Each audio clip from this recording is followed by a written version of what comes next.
This is a 42 Sports production.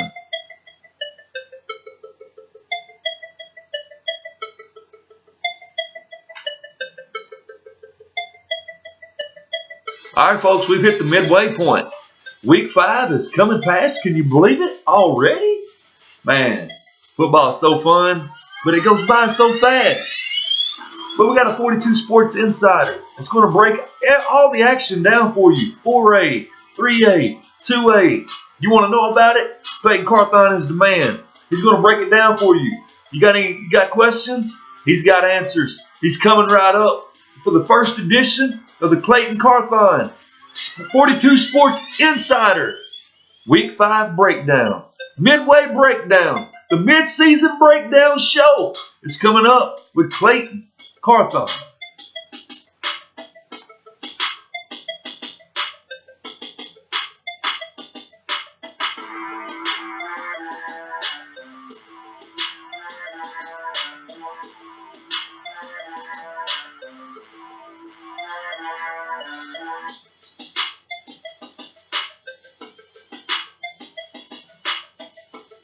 42 Sports is brought to you by Bounce House Entertainment.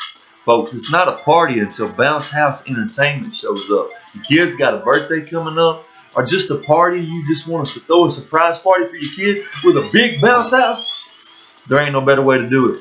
Call Bounce House Entertainment. They'll come right out. They'll set up for you, and you will have all day a lot of fun in the sun with Bounce House Entertainment. That's right. It's not a party until the Bounce House brothers show up.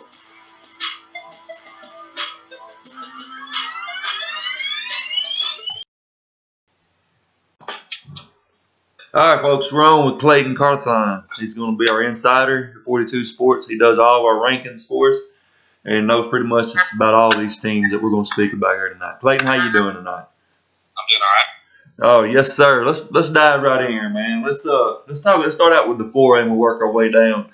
In the 4A, what have you seen at the midway point that could be of interest to the folks? Well, right now I know the top 5 really right now is playing really good ball. You know, in the rankings, I've got P. Ridge number 1, Joe T. Robertson 2, Warren 3, Ashdown 4, Arkadelphia 5. I've heard that Ashdown may have lost their quarterback. I'm not really sure if they have. That's going to be a really big loss. You know, I looked at them to be one of the favorites to win it this year, and it might be a little difficult without their quarterback. Oh yes, sir. Who is some standouts at the 4A level that the folks may not know about at this point? Right now, I think Helena West Helena usually has a pretty good ball club. You know, they always have really good talent, and then they kind of like over the conference and whatnot. They usually fade out, but right now I think they're playing really good ball. They play, I think, Riverview week. They're 5-0, and I think they have a big chance of winning the conference. Oh yes, sir. Only these upcoming weeks are going to be huge as far as going forward. For the 4A, what some teams like Nashville? I noticed that they weren't mentioned there. Are they struggling this season? No, they're not. I wouldn't say they're struggling. They're really, really young. They graduated a lot of seniors last year, and they got Nashville always has talented kids, but just like I said, they're young. And in my rankings, I have them at number 11.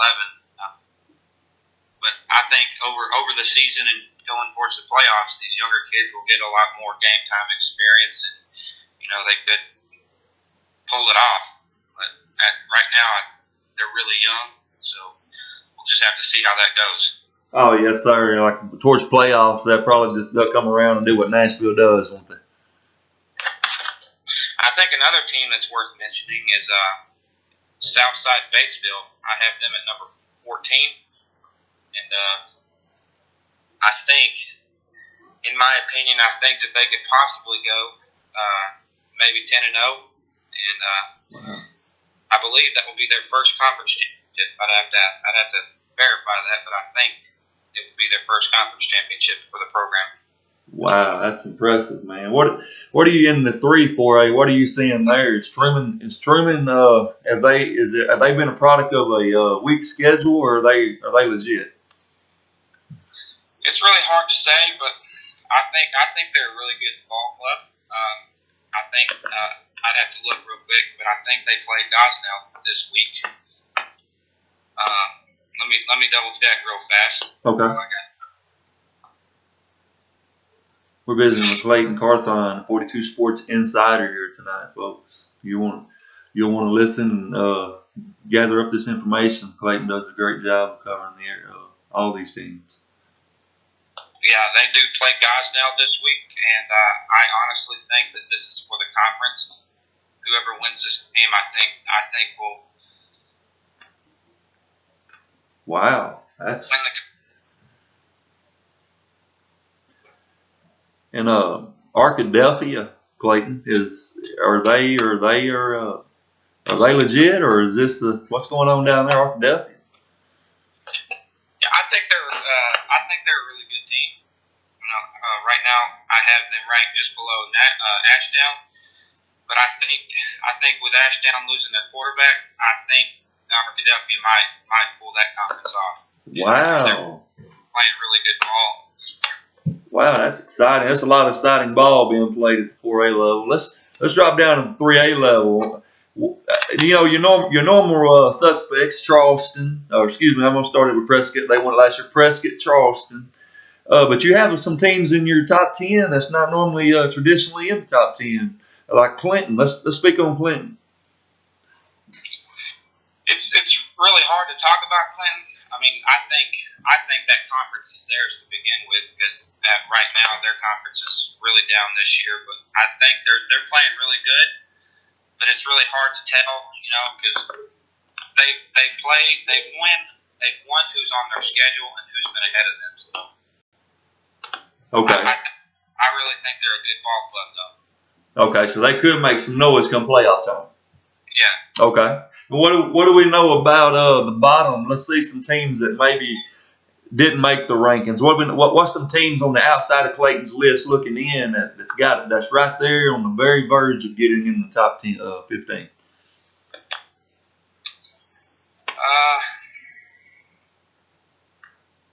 It's really hard to say who's on the verge, because I think this year, outside of the top five, not only my top five, but a lot of other people's top fives, I think 3A right now there's at least 5 to 6 teams that are like head and shoulders above everybody else.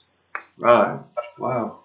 That's Charleston down 7 starters against Paris, I believe. Are those guys, or if they get those guys back, can Charleston possibly make another run at it? I think they could possibly make another run at it. From what I know, their offense is really good. Charleston always has really good teams, regardless of the situation. But when I watched some of their game against Dardanelle, and it really looked like their run defense might be their weakness this year. Okay. And Charleston is, of course, everybody knows about Charleston, but who is some teams like have surprised you to this point that maybe when the season started out, they're in a position now to make some noise that you might have thought at the start of the season that they're not going to be what they are now? I think really a surprise team. I know how Coach Hooks is. Yola. I mean, they've really turned it around this year. For a first-year head coach, he's doing really good down there. And I think I can't really say I'm surprised, because I've watched Coach Hooks a lot. I mean, he does a really good job. He's a really good coach. But he's definitely turned them around. Oh, yes. Last year. Oh, yes, sir, for sure. Osceola is rolling. Before we leave out of the 3A and drop down to 2A, we can't leave out Junction City. My goodness, these guys are rolling, man. What do they got at Junction City that makes this thing just keep churning? Man, it's just a product of good athletes. That's what it is, man. I I could say they grow them on trees down there. 'Cause Man, they're super talented. You look at the scores on, read the scores after they get done. It's unreal. But dropping down to 2A, of course, Mount Ida is everybody's favorite. What's the team that could jump up there and maybe take out Mount Ida? Well, before we go to 2A, I can't sit here and not mention another program. Okay. Rosebud. Okay. They've pretty much matched their school win history with 4 wins this year. Wow. Coach Norton has really, it's hard to say because, like I said, they play who's on their schedule, but they've won 4 games. They're 4-1 right now. Coach Norton has really turned a program around that was last year only played 4 games and had to forfeit the season because they didn't have enough players. Wow. And the 4 played, of course, they lost. So with the forfeiting the last games of the season, they were 0-10. So this is a program that went from last year not having enough kids and forfeiting their season to being 4-1 going into week 6. Wow, that's impressive. That is highly impressive to go from having let your season go last year, and then at the midway point this season you're rolling. But the 2A question of Mount Ida, what's the team that you could see jumping up on them and maybe surprising them along the way? I think Ryzen has a big shot of upsetting them.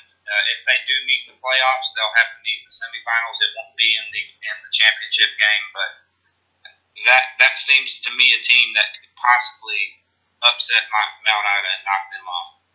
Wow, Ryzen. Well, they got like 9 state titles at Ryzen. That's tradition rich. What's your take on the rest of your top 10 there in the 2A? Is what's the team that is maybe an underdog that could come up and surprise one of the top teams? I think in my top 10 right now on 42 Sports, I have Foreman at number 5, and I think Foreman is in the same conference of Mount Ida, and I think they have a possibility of maybe winning the conference over Mount Ida. It's just a possibility. I can't say for sure that they can, but if they play their very best game, it could anything can happen on a Friday night. That's why we talk about these rankings and we talk about this and that, but we always got to remember that the game is played on the field. Oh yes, sir, for sure. You do a great job on the rankings, by the way, Clayton. It's 2A. What do you got this week at the 2A level on all 3 classes as your game of the week? A game that folks might want to go out and take a look at. Let's see. 3A this week is kind of a slow week. A lot of top 10 teams aren't really playing mid-level, but I think a really good game would be the Clayton and Melbourne game, and in my opinion, that game is going to be for that conference. Wow, that's a good one, folks. That's one. If you're in that area, you might want to go out and look at that one. All right, Clayton. Before we let you get out of here, brother, what do you at this point? Not saying you're saying that this is going to happen. That's one. I just wanted to clarify that. But at this point, who is your front runners to win the state title at the midway point of the season in all 3 classes? Right now, the midway point, I'd say Mount Ida is the favorite. Even though I did say Ryzen could upset them, I think right now, they're number 1. They're the favorite until they've been beaten. And in number 3A, I think Prescott is the favorite with the possibility of Junction City. Prescott and Junction City play each other is going to be in the finals, and that's going to be a really, really good game if that does happen. But I think right now, like I said about Mount Ida, until they get beat, I think Prescott right now is the favorite. 4A, honestly, even though I have P. Ridge at number 1, I think Joe T. Robertson at the moment is my favorite to win it all. Wow. Joe T. Robertson to win it in the 4A. That's huge, folks. All right, Clayton. We'll let you get back to it, man. Appreciate your time. All right. Have a good one. You too.